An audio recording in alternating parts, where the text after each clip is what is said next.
परम प्रेममय श्री श्री ठाकुर परमरेथा जगज्जननी श्री श्री बड़मा परम पूज्यपाद जुगाचार्य श्री श्री बड़दा आजिर पूज्यपाद श्री श्री आचार्य देवक श्री चरण कमल अनंत कोटि प्रणाम निवेदन करुछि।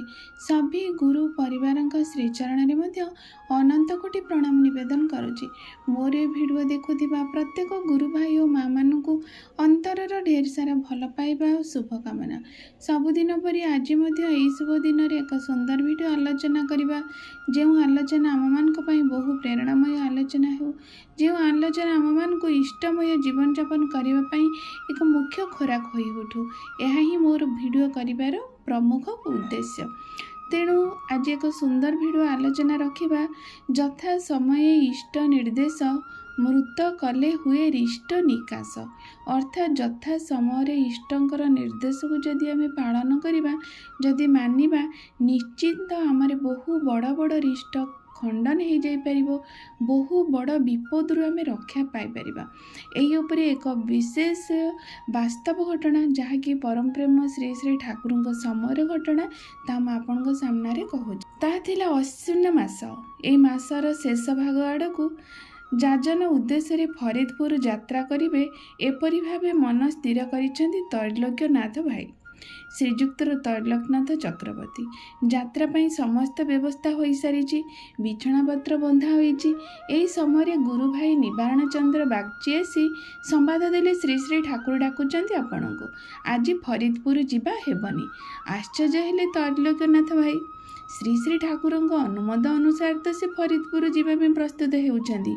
पुणी कौनसी व्यक्तिगत काम भी मोर नुहे, इष्टकर्म यात्रा करुचंती। से सेठारे जाजन परिक्रमा सह सतनामर दीक्षित करिवार व्यवस्था मध्य कराहेछि।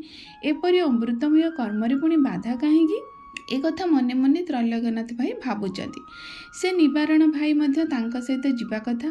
तेणु जेतेबेले से आसी एपरी खबर देले बाध्य होई त्रैलोक्यनाथ भाई बिछणापत्र बांधिबा सेठी बंद करी चटापट श्री श्री ठाकुर सान्निध्य उपस्थित हेबा पई उठीगले। त्रैलोक्यनाथ भाई समीह सहकारे जाई श्री श्री ठाकुर श्रीचरण उपस्थित होई कहिले, सेठारे उपस्थित हेउ हो श्री श्री ठाकुर फरीदपुर जीवाई तांकर अनिच्छा प्रकाश कले। दिने दुई दिन अपेक्षा करबाकू तांको कहिले। श्री श्री ठाकुर जेतेबेले अनुमति देउनाहांती सेतेबेले तांको जीवाटा आ संभव हेला नाही। सुतरां से आपातत यात्रा तांकर से दिन बंद ही रहिला। फरीदपुर जीवाई बसर टिकेट पूर्वरु ही कटा जाइथिला। टिकेट बंद हबार आ समय मध्य नाही। तेणु टिकेटा किपरि अजथा नष्ट हो जीवाको अनुमति दियंतु एपरि भावे कहिबा मध्य काहारी साहस नाही। पुणी त्रैलोक्यनाथ भाई तो जड़े प्रवीण कर्मी, एकनिष्ठ भक्त, से तो आदौ कहि पारिबे नाही। ए मध्यरे निर्दिष्ट बसटी आश्रम द्वारदशरे आसी अटकी गला। आश्रमर मुख्य तोरण निकटरू बस रे बसी फरीदपुर जिबार कथा। सकाळे एही समय बसटी से दिगरे यात्रा करि थाए। यात्रा सहज हेबो एणु पूर्वरु सेही बस रे टिकेट करा जायतिला। यात्री दुई जण आश्रमरु जिबे नाही सुनिला परे बस चालक आगे नहीं गले से बसटी को। से जहाँ हेउ आपातत से दुई जनकर फरीदपुर यात्रा से दिन बंद ही रहिला।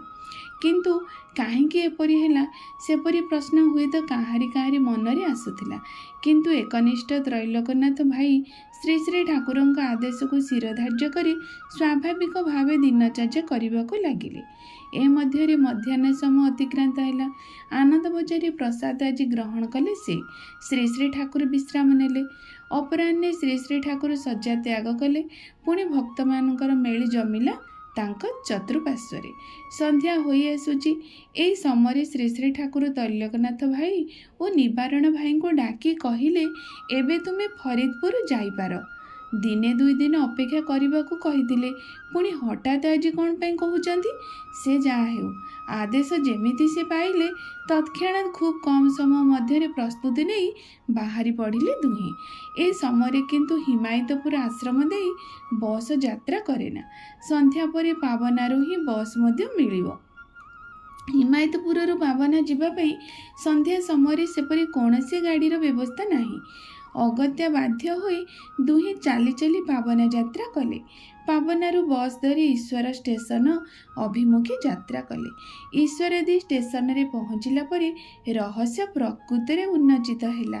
ସେଠାରେ ପହଞ୍ଚି ତ୍ରୈଲୋକନାଥ ଭାଇ ଜାଣିପାରିଲେ ଯେ ସକାଳ ସମୟରେ ଯେଉଁ ବସ୍ରେ ହିମାୟତପୁରରୁ ଆସି ଏଠାରେ ଟ୍ରେନ୍ ଧରିଥାନ୍ତି, ସେହି ଟ୍ରେନ୍ଟି ଭେଡ଼ାମାରା ଷ୍ଟେସନରେ ଦୁର୍ଘଟଣାଗ୍ରସ୍ତ ହୋଇଛି। ଏକ ମାଲଗାଡ଼ି ସହିତ ସଂଘର୍ଷ ହେତୁ ଦୁଇଟି ଯାକ ଟ୍ରେନ୍ ବିଶେଷ ଭାବେ କ୍ଷତିଗ୍ରସ୍ତ ହୋଇଯାଇଛି। ଅନେକ ଲୋକ ମୃତାହତ ହୋଇଛନ୍ତି। ସେ ଯଦି ଆସିଥାନ୍ତେ ତେବେ ସେ ଦୁର୍ଘଟଣାରେ ତାଙ୍କର କ'ଣ ଯେ ହୋଇଥାନ୍ତା ତା କିଏ ଜାଣେ। ଏଣୁ ଶ୍ରୀ ଶ୍ରୀ ଠାକୁରଙ୍କର ହଠାତ୍ ଯାତ୍ରା ବନ୍ଦ କରିବାକୁ ଆଦେଶ ସେ ଦେଇଥିଲେ। ସେଠାରୁ ଅନ୍ୟ ଏକ ଟ୍ରେନ୍ ଧରି ଗନ୍ତବ୍ୟ ଅଭିମୁଖେ ଯାତ୍ରା କଲେ ଦୁହେଁ। ଆଉ ଯାତ୍ରା ସମୟରେ ଶ୍ରୀ ଶ୍ରୀ ଠାକୁରଙ୍କର ଅହେତୁକ ଦୟା ଓ କରୁଣା କଥା ଚିନ୍ତା କରି ଭକ୍ତି ଭାବରେ ଗଦଗଦ ହୋଇ ଉଠିଲେ। ଘଟଣାଟା ପ୍ରକୃତରେ ଥିଲା ଏତିକି, କିନ୍ତୁ ଏ ମଧ୍ୟରେ ଅନେକ କିଛି ରହିଛି। ଆଗତ ବିପଦର ପୂର୍ବ ସୂଚନା ଆମେ ଜାଣିପାରୁନା, ଏଣୁ ଆପଦ ବିପଦ ପଡ଼ିଥାଉ। ଏପରିକି ମୃତ୍ୟୁ ତା'ର କରାଳ ପାଶ ବସାଇ ଅପେକ୍ଷା କରିଥାଏ ଆମକୁ।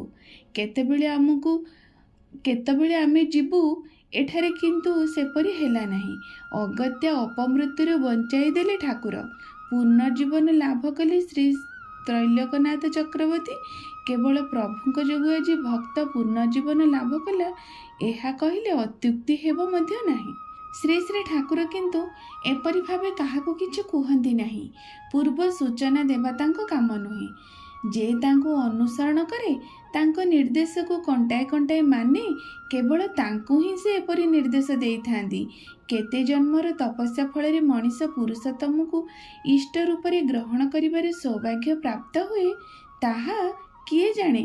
ତେଣୁ ପରମପିତାଙ୍କୁ ଜୀବନରେ ଗ୍ରହଣ କରି ତାଙ୍କର ବିଧାନକୁ ଯଦି ମଣିଷ କଣ୍ଟାଏ କଣ୍ଟାଏ ମାନି ଚାଲେ, ଆଜି ମଧ୍ୟ ଏଇଭଳି ଭାବରେ ଆକସ୍ମିକ ବହୁ ବିପଦରୁ ସତ୍କର୍ମୀମାନେ ରକ୍ଷା ପାଇଯାଉଛନ୍ତି, ଏ କଥାର କୌଣସି ଦୁଇଉକ୍ତି ନାହିଁ।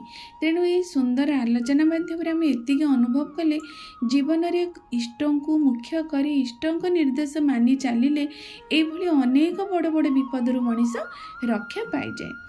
ଆଲୋଚନାଟି ଆପଣମାନଙ୍କ ପାଇଁ ବହୁ ପ୍ରେରଣାମୟ ଆଲୋଚନା ହେଉ। ଏଇଭଳି ଆଲୋଚନା ନିଜେ ଜାଣି ଅନ୍ୟକୁ ଜଣାଇବାରେ ମୁଁ ବହୁ ଆନନ୍ଦ ଅନୁଭବ କରେ। ଏହା ହିଁ ପରମପିତାଙ୍କର ପ୍ରକୃତ ଇଚ୍ଛା। ସମସ୍ତେ ଇଷ୍ଟିମୟ ଜୀବନଯାପନ କରନ୍ତୁ। ସର୍ବଶେଷରେ ସମସ୍ତଙ୍କର ମଙ୍ଗଳ ପ୍ରାର୍ଥନା ପରମପିତାଙ୍କ ଶ୍ରୀଚରଣେ ନିବେଦନ କରି ରଖୁଛି। ଜୟ ଗୁରୁ।